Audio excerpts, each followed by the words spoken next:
बहुत स्वागत। आप देख रहे हैं कहानी कुर्सी की और अब बात करेंगे उत्तर प्रदेश में लोकसभा चुनाव में जो तैयारियों में सारी पार्टियां लगी हुई हैं, उसमें अगर आम भाषा में मैं कहूं तो मायावती जी ने खेल कर दिया क्या। अभी अभी बसपा की 16 सीटों के लिए उम्मीदवारी जो है वो तय हो गई है और 16 सीटों के उम्मीदवारों की लिस्ट उन्होंने जारी कर दी है। और दोस्तों, इसमें जो सबसे महत्वपूर्ण बात है वो ये कि इस लिस्ट में 16 में 7 ऐसी सीटें जो मुस्लिम बहुल सीटें हैं या जहां पर मुसलमान वोट कम से कम 30-35% है, वहां पर मायावती ने अपने मुसलमान उम्मीदवार उतारे हैं। इसमें कोई बुराई नहीं है, इसमें कोई सवाल उठाने वाली बात भी नहीं है, उनको पूरा हक है। और मुस्लिम बहुल सीट पर मुस्लिम उम्मीदवार देना अगर आप देखें तो ट्रेडिशनली सेंस बनती है इस बात की। लेकिन मायावती चूंकि किसी गठबंधन का हिस्सा नहीं है, वो ऑपोजिशन अलायंस में नहीं है, वो एनडीए का हिस्सा नहीं है, इसीलिए ये उम्मीदवार जो उन्होंने निकाले, मैं पहले नाम ही बता देता हूं आपको। सहारनपुर से माजिद अली, पहले मैं वही सीटें पढ़ रहा हूं जो मुस्लिम बहुल है। सहारनपुर से माजिद अली, मुस्लिम वोट 37%। इसके अलावा मुरादाबाद मोहम्मद इरफान सैफी, मुस्लिम वोट 47%। रामपुर जीशान खान, रामपुर में मुस्लिम वोट है दोस्तों 52%, मोर देन 50% मुस्लिम वोट है। संभल में शौकत अली चुनाव लड़ेंगे बसपा से, वोट मुसलमानों का 50% है। इसके अलावा आंवला से आबिद अली बसपा के उम्मीदवार होंगे, मुस्लिम वोट है 35%। पीलीभीत से अनीस अहमद खान, पीलीभीत में मुस्लिम वोट 35% है। और ये वो सारे उम्मीदवार हैं। सीधी सी बात है, ये उम्मीदवार उतारकर मायावती ने यह तय कर दिया जो बिल्कुल कैप्टिव वोट था इस वक्त इंडिया अलायंस का, कांग्रेस और समाजवादी पार्टी का इन सीटों पर जो वोट जाता ही जाता, मायावती ने वो वोट काट दिया। अब जब ये वोट पड़ेगा तब हमको पता चलेगा कि उस इलाके के लोगों ने किस माइंडसेट से वोट किया, उन्होंने क्या समझ के वोट किया, कितना वोट डिवाइड हुआ। लेकिन उनकी कोशिश इससे साफ झलक रही है, कोशिश बिल्कुल साफ है। इंडिया गठबंधन का उम्मीदवार जब उतरेगा तो मुसलमान वोट कटेगा और इसका फायदा किसको मिलेगा? सीधे सीधे भारतीय जनता पार्टी के उम्मीदवार को मिलेगा। और ये सारी वही सीटें जो मैंने आपको बताई, ज्यादातर वेस्टर्न यूपी की सीटें हैं मायावती का, जहां बहुत स्ट्रांग वोट है। उनका जो वोट सबसे दमदार वोट अगर उत्तर प्रदेश में कहीं है तो इसी रीजन में जहां उन्होंने अपने उम्मीदवार उतारे हैं।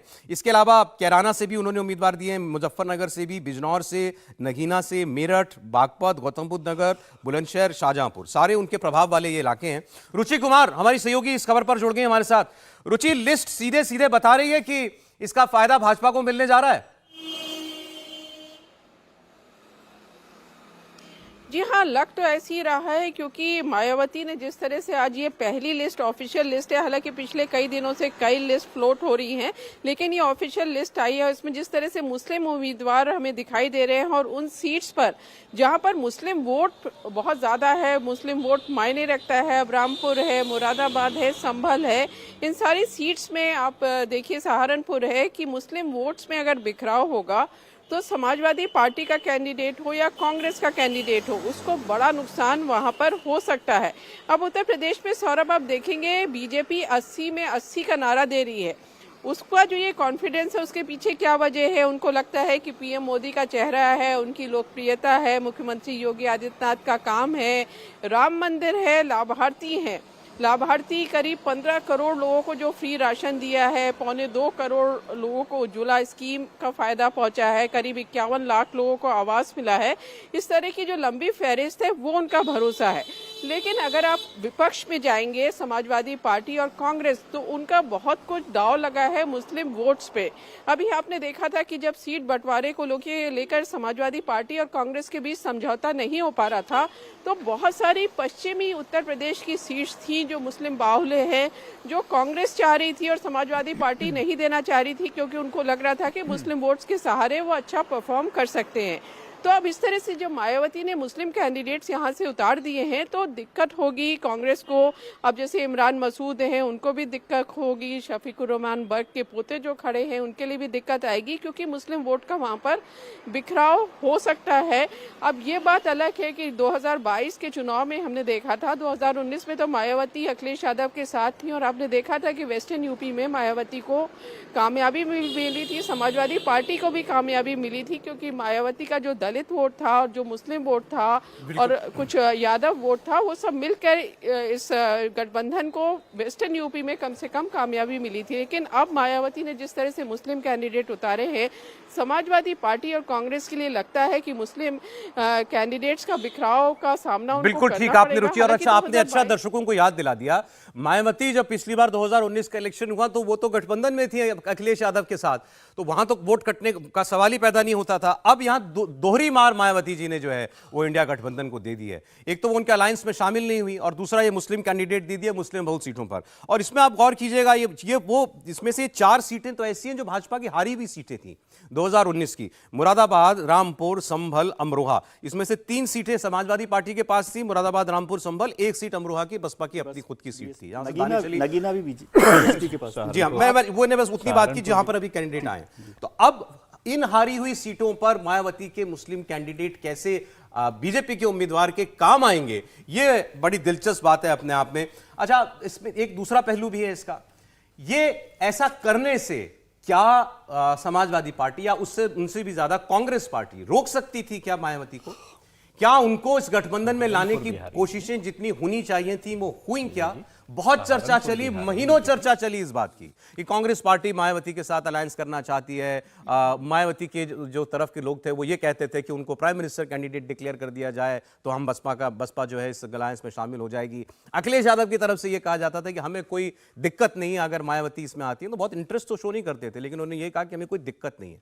मायावती नहीं आई और मायावती अब उनका वोट काटेंगी, ये बात बिल्कुल तय है। विजय जी, देखिए, आपने जो बात की बहुत क्लियर है कि क्या पॉलिटिकल पोजीशन बन रही है खासतौर से उत्तर प्रदेश में। एक तो पहला काम, जब मायावती को इंडिया गठबंधन में शामिल नहीं किया जा सका या मायावती जी शामिल नहीं हुए, उससे ही साफ हुआ कि एक बड़ा नुकसान हो सकता है वहाँ पर दलित और जो माइनॉरिटी वोट है उसका। लेकिन माइनॉरिटी वोट का यदि आप वोटिंग वो देखें, टेंडेंसी देखें, तो वो हमेशा किसी पार्टी के साथ नहीं रहता। मोटे तौर पर वो एंटी बीजेपी वोट के तौर पर काम करता है। ठीक है, उसकी जो मेंटलिटी है या सोच है, वो एक तरह का टर्नआउट ऐसा होता है कि जहां पर भारतीय जनता पार्टी को हराया जा सकती है, जो उम्मीदवार जो पार्टी हरा सके, वो आरएलडी भी हो सकती है, वो बीएसपी भी हो सकती है, वो एसपी भी हो सकती है, वो कांग्रेस भी हो सकती है।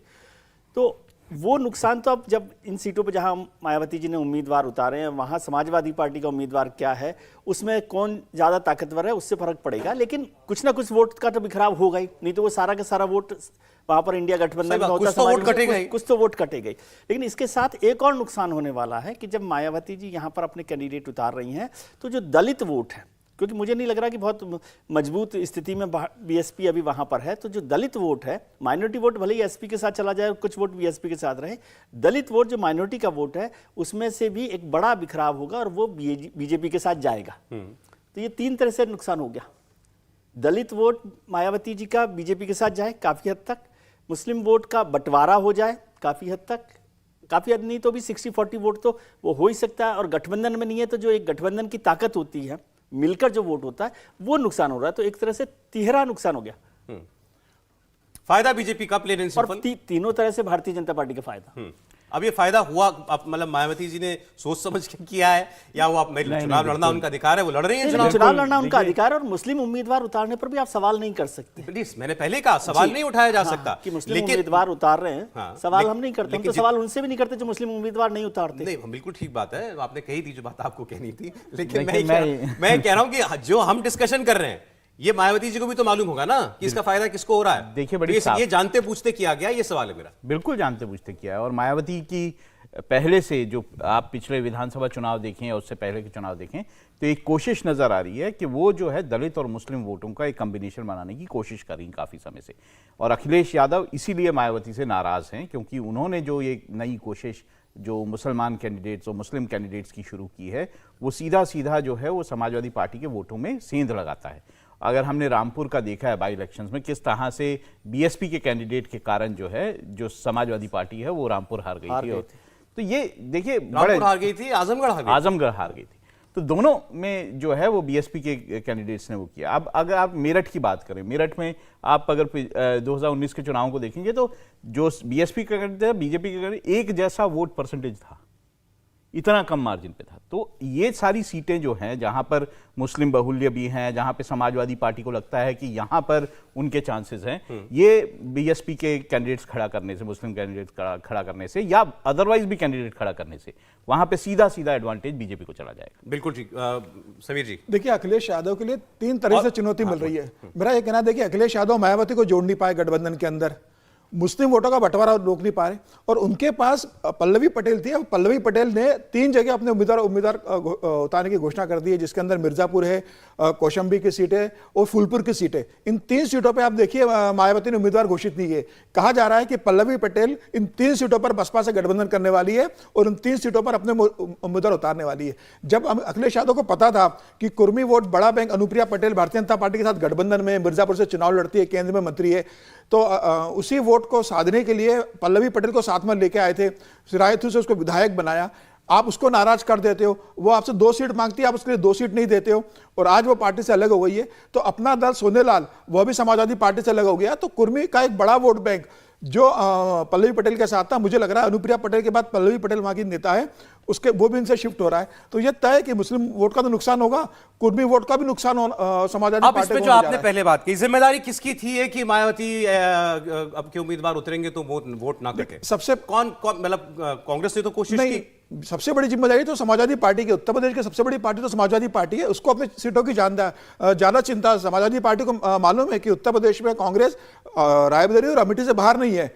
पूरा अस्तित्व समाजवादी पार्टी का उत्तर प्रदेश के चुनाव प्रदर्शन पर निर्भर रहता है, और सिर्फ विधानसभा चुनाव नहीं, लोकसभा चुनाव के साथ विधानसभा चुनाव भी उनके लिए बहुत महत्व के रखते हैं।